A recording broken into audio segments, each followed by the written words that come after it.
D rail ہو, اور اگر D rail ہوتا ہے تو اس کے ساتھ نیتنیاہو صاحب بھی اریسٹ ہوں گے کرپشن کیسز میں.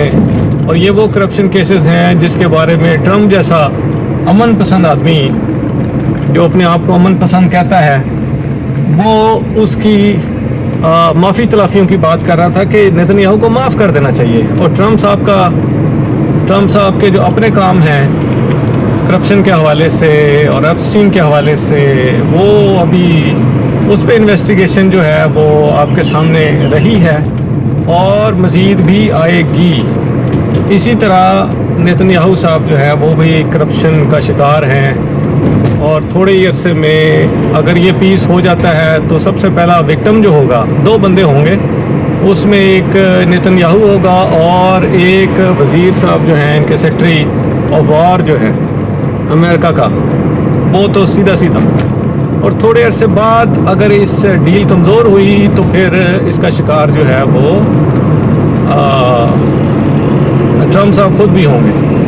تو اس وقت اسلام آباد کی سڑکوں پہ ٹریفک کم ہے, سڑکیں جو ہیں وہ بلاک ہیں. میں اس وقت ایف8 کے ایریے میں دیکھ رہا ہوں ٹریفک جو ہے وہ معمول سے کم ہے. گرمی کافی ہے, گرمی آگے آنے والے دنوں میں اگر یہ پیس نہیں ہوتا تو ایران کی طرف بھی بہت زیادہ ہوگی, پاکستان کی طرف تو بہت زیادہ گرمی ہے, انڈیا کے جو سینٹرل ایریاز ہیں وہاں بہت گرمی ہے. تو جنگ جو ہے وہ جہاں پہ تیل کی قلت لائے گی وہاں پہ گرمی کی تباہی ہے. اور امریکن آرمی اگر یہ سوچے گی کہ وہ انہوں نے ایران میں اترنا ہے تو میں سمجھتا ہوں کہ ان کو بھی کافی گرمی کی شدت کو برداشت کرنا پڑے گا, اور ان کے لیے وہ نائٹ میئر سے کم نہیں ہوگا. لیکن ایران نے بھی خوب تیاری کر رکھی ہے اور ان کو بھی کچھ اندازے ہو گئے ہیں کہ جناب یہ جو معاملات ہیں ان کو ہم آگے اگر یہ اپنے پولیٹیکل جو ان کے جو اہداف ہیں, اسٹریٹجک اہداف ہیں, ان کو سامنے رکھتے ہوئے انہوں نے جو کیلکولیشنز ہیں وہ اپنی کر لی ہوں گی, اور تیاری بھی ان کی اچھی خاصی تھی. اگر آپ کو یاد ہو یہ جو اس دفعہ کی جنگ ہوئی اور اب تقریباً 50 دن سے اوپر ہو چکے ہیں اور پیس ڈیل نہیں ہوئی, سیز فائر میں ہم چل رہے ہیں اور لاسٹ ڈے ہے, تو پہلی جو تھی اس سے کافی بہتر جو ہے وہ تیاری جو ہے وہ ہمیں دیکھنے کو ملی. اب میرا خیال ہے کہ یہ تیاری اور بہتر آپ کو آنے والے دنوں میں نظر آئے گی اگر یہ غلطی کرتے ہیں دونوں سائڈز. اور امریکہ کو بھی کافی نقصان ہوگا کیونکہ امریکہ بھی لاجسٹک پوائنٹ آف ویو سے, ملٹری پوائنٹ آف ویو سے اس جنگ کو لمبے عرصے تک نہیں کھینچ سکتا. تو بات یہ ہے کہ جی دونوں سائڈز جو ہیں وہ نیگوشیٹ کر رہی ہیں نیوکلیر کے اوپر, اپنا ہرمز کے اوپر. میں سمجھتا ہوں نیوکلیر جو ہے وہ ایک بہت بڑا معاملہ ہے, 460 kg کا معاملہ بہت بڑا معاملہ ہے کہ اس کو یہاں سے ریموو کرنا ہے ایران سے, جو کہ ایران مجھے لگتا ہے کہ نہیں چاہ رہا. اور جو کیپ ہے کہ کتنے سال کے لیے وہ انرچ نہیں کر سکتا, شاید اس پہ وہ بات مان لے. امریکن لائف ٹائم چاہ رہا تھا, پھر 20 سال کی بات ہوئی, پھر 5 سال کی بات ہوئی. تو یہ سارا جو عمل ہے یہ وہ جو 460 kg کا 60% نیوکلیر جو انہوں نے مواد انرچ کر کے رکھا ہوا ہے وہاں پہ آ کے بات رکتی نظر آتی ہے. اور ساتھ لبنان میں جو انہوں نے تماشا شروع کر رکھا ہے, یہ نیتنیاہو نے جو تباہی بربادی اور مسلمانوں کی شہادتیں ہو رہی ہیں, تقریباً 2500 کے قریب جو مسلمان ہیں وہ شہید ہو چکے ہیں اور 3500 کے قریب جو ہیں وہ ایرانی جو ہے وہ شہید ہو چکے ہیں. اس کے علاوہ انگنت تباہی اور بربادی ہے کی داستان. اور میں آپ کو یاد کراؤں کہ یہ جو نیتنیاہو ہے یعنی اسرائیل جو ہے اس کو مسلمانوں کے لیے روکنا ناممکن ہوا ہے.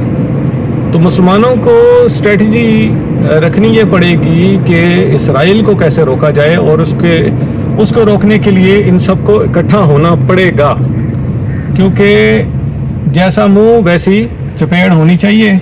اب چونکہ پاکستان کو اللہ تعالیٰ نے نیوکلیر عطا کیا ہے اور فوج بھی ہے, اور اگر سارے ملک اکٹھی اسٹریٹجی لگاتے ہیں تو یہ مسئلہ حل ہو سکتا ہے.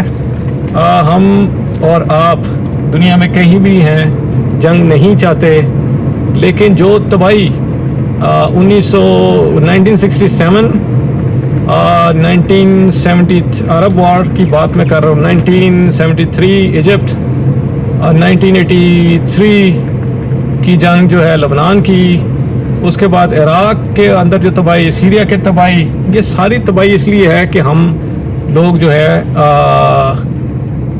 ان کو جو ہے وہ لیوریج بہت دیتے ہیں.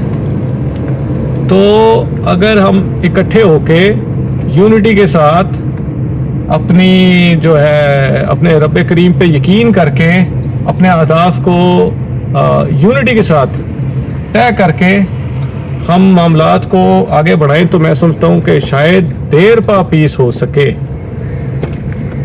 تو امید کی جاتی ہے جی، امید پہ دنیا قائم ہے. آپ بھی دعا کریں اور ہم بھی دعا گو ہیں کہ یہ جو پیس ہے یہ ضرور ہوگا اور ہوپ فلی بہت جلد ہوگا. امید کرتے ہیں کہ یہ جو آج کا دن ہے، کل کا دن ہے، اس میں کوئی بریک تھرو ہو.